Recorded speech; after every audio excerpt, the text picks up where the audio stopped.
Hi అండి అందరికీ good morning, జై శ్రీరామ్. నేను ఈరోజు తోటకూర ఎలా వండాలో నేను ఎలా వండుతానో మీతో షేర్ చేసుకుంటున్నానండి.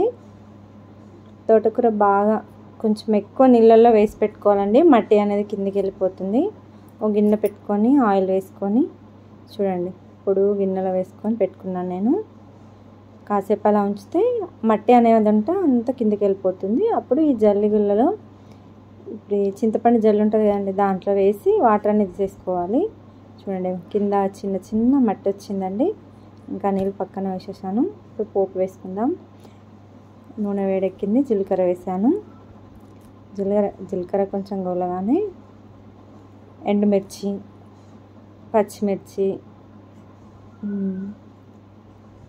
కరివేపాకు, ఎండుమిర్చి గోలింది, పచ్చిమిర్చి వేసాను. దాని తర్వాత కరివేపాకు వేసాను. అవి మూడు మంచి గోలగానే ఆనియన్ వేసుకుందామండి. తోటకూర చాలా మంచిదండి హెల్త్కి, ఎముకలు ఆరోగ్యంగా ఉంచుతుంది. తోటకూర మలబద్ధకాన్ని తీసేస్తుంది, శక్తి ఉత్పత్తి చేస్తుంది. దీనిలో ఫైబర్ కంటెంట్ చాలా ఎక్కువగా ఉంటుంది. విటమిన్ ఏ, సి, ఈ, ఖనిజాలు, కాల్షియం ఉత్పత్తి, ఐరన్ చాలా మంచిదండి తోటకూర. ఇది కొంచెం అల్లం వెల్లిపాయ పేస్ట్ వేస్తున్నాను. బాగా గోలించుకుందామండి. పోషకాలు సమృద్ధిగా ఉంటాయండి దీంట్లో. జీర్ణక్రియ పనిచేయడానికి తోడ్పడుతుంది. మలబద్ధకం అనేది రానివ్వకుండా చూస్తుంది. వీలైతే ఎక్కువసార్లు తోటకూర వండుకోవడానికి ట్రై చేయండి. ఓకేనా అండి. ఆకుకూరలో ఫైబర్ ఎక్కువ ఉంటుంది కదండి, మినరల్స్, విటమిన్స్. పసుపు వేసుకుందామండి కొంచెం. అవన్నీ బాగా గోలిన తర్వాత కొంచెం పసుపు వేసుకుందాం. 1 స్పూన్ పసుపు వేసాను. కంటి చూపుకి కూడా చాలా మంచిదండి. ఆకుకూరలు తినడం వల్ల కంటి చూపు చాలా మెరుగుపడుతుంది. అందులో తోటకూర ఒకటి గోలింది కదా, ఇప్పుడు తోటకూర వేసుకుందాం. ఇది మంచి వాటర్ని పంపేశాను. మళ్ళీ ఆకు ఒకటే తెంపుకోవద్దండి. మనం తెంపుకునేటప్పుడు సన్నని కాడ కూడా తెంపేసుకోవాలి. ఆ కాడలోనే ఐరన్ ఉంటుందండి, జిగురు పదార్థం ఉంటుంది. దానివల్ల ఎముకలు ఆరోగ్యంగా ఉంటాయి. వీలైతే కాడ కూడా సన్నగా కట్ చేసుకోవడానికి ట్రై చేయండి.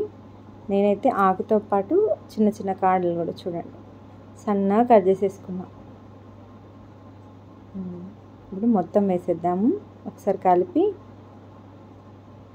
ఇది చూపిస్తున్నాను. కాడలు ఖచ్చితంగా సన్నని కాడలైనా సరే అండి సన్నగా తరుముకోండి. ఆకు తెంపుకొని వండుకోకండి. ఓకేనా అండి. నేను ఎలా వండుకుంటాననేది మీకు చూపిస్తున్నాను. మీరు ఎలా వండుతారో నాకు కామెంట్ చేయండి. ఇది బాగా మిక్స్ చేసుకోవాలి. ఇంకా అంత తోటకూర కాస్త మంచిగా మగ్గిన తర్వాత సగం కూడా ఉండదండి, కొంచెం కూర అయిపోతుంది. బాగా కలిపి ఒక 2 మినిట్స్ అలా మూత పెట్టుకుందాం, కొంచెం మగ్గించుకుందాము. ఒక 2 మినిట్స్ మగ్గించుకొని సాల్ట్ వేసుకుందాం. ఇప్పుడు 2 మినిట్స్ తర్వాత సాల్ట్ వేస్తున్నానండి. 1 స్పూను, 1 స్పూన్ సాల్ట్ వేసాను. ఇంకా సాల్ట్ వేసి మళ్ళీ మూత పెట్టేసుకోవాలి. ఆ సాల్ట్ వల్ల తొందరగా మగ్గుతుందండి. మళ్ళీ 3 మినిట్స్ 4 మినిట్స్ అట్లా మూత పెట్టేసుకోవాలి. ఆకు అనేది తొందరగా మగ్గిపోతుంది. కానీ ఈ తోటకూర అనేది చాలాసేపు మగ్గించుకుంటూ గోలించుకుంటూ కలుపుకుంటూ ఉండాలండి. అది నూనెలో బాగా గోలాలి, లేదంటే అదొక రకమైన పసరు స్మెల్ వస్తుందండి. ఆ స్మెల్ రావద్దంటే ఎక్కువసేపు ఆయిల్లో ఉంచాలి. రైస్ కడిగి పెట్టుకున్నాను. ఈరోజు జొన్నంబలు చేశానండి. చెప్పాను ఒకరోజు రాగంబలి, ఒకరోజు జొన్నంబలి. అట్లా రొటీన్ ఒక్కటే అంబలి చేయనండి. రాగంబలి, జొన్నంబలి లేదా 2 మిక్స్ చేసి కూడా వేస్తాను నేను. చూడండి మళ్ళీ ఒక 5 మినిట్స్ తర్వాత చూసి ఒక్కసారి కలిపి మళ్ళీ మూత పెట్టుకుందామండి. చాలా అంటే చాలా మగ్గాలండి ఈ తోటకూర. ఎందుకంటే చెప్పాను కదా పసరు వస్తుంది కూర. అలా రావద్దంటే ఆ ఆకు వాటర్ ఉంది కదా, ఆ వాటర్ ఉన్నప్పుడు టమాటాలు వేసేసుకోవాలి. ఇంక ఈ టమాటాలు కూడా ఆకుకూరతో మగ్గిపోయి ఉడికిపోతాయండి.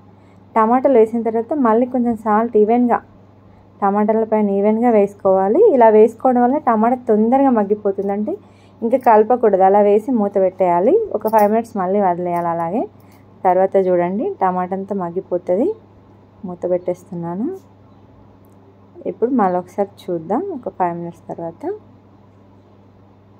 చూడండి 5 మినిట్స్ అయిందండి. ఇది కూడా టమాటా అంతా ఉడికిపోయింది.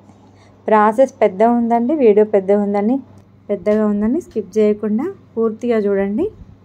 తోటకూర ఎలా వండుకోవాలో నేను పర్ఫెక్ట్గా చూపించానండి. ఇప్పుడు టమాటా మగ్గిపోయిందని కలిపాను కదా. ఇప్పుడు ఒక 1 స్పూన్ కారం వేస్తున్నానండి. పచ్చిమిర్చి ఎక్కువ వేయలేదు కదా, 2 పచ్చిమిర్చి 2 ఎండుమిర్చి వేసాను అంతే.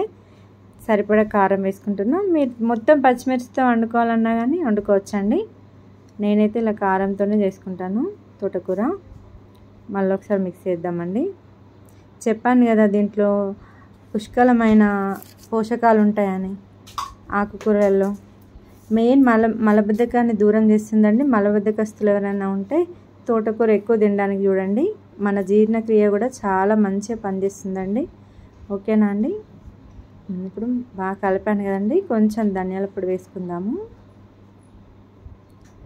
కొంచెం ధనియా పొడి ఒక 1/2 స్పూన్ వేసుకొని కొత్తిమీర కూడా వేస్తాను చూడండి. కొత్తిమీర కట్ చేసి పెట్టుకున్నాను, కడిగి కట్ చేసి పెట్టుకున్నాను. ఏమంటే కొత్తిమీర కూడా వేసేసాను. ఇప్పుడు ఒకసారి కలిపి మళ్ళీ ఒకసారి మూత పెట్టేసుకుందామండి. ఇది కొంచెం ఎక్కువనే టైం పడుతుందండి తోటకూర. తొందరగా వండితే ఆకు మగ్గది. ఒక 5 నిమిషాలు ఉంచుదాం. ఇంకా 5 నిమిషాల తర్వాత చూసాను, బాగా ఉడికిందండి. మళ్ళీ ఒక 2 మినిట్స్ ఉంచాను. చూడండి అయిపోయింది కర్రీ. డ్రైగా లేదు, సూప్గా లేదు. చూసారండి కరెక్ట్గా. ఇంకా స్టవ్ ఆఫ్ చేసేసాను. నేను వండిన ప్రాసెస్ ఎలా వచ్చిందో కామెంట్ చేయండి. నా వీడియో నచ్చితే లైక్ చేయండి, సబ్స్క్రైబ్ చేయండి, షేర్ చేసుకోండి. Bye friends.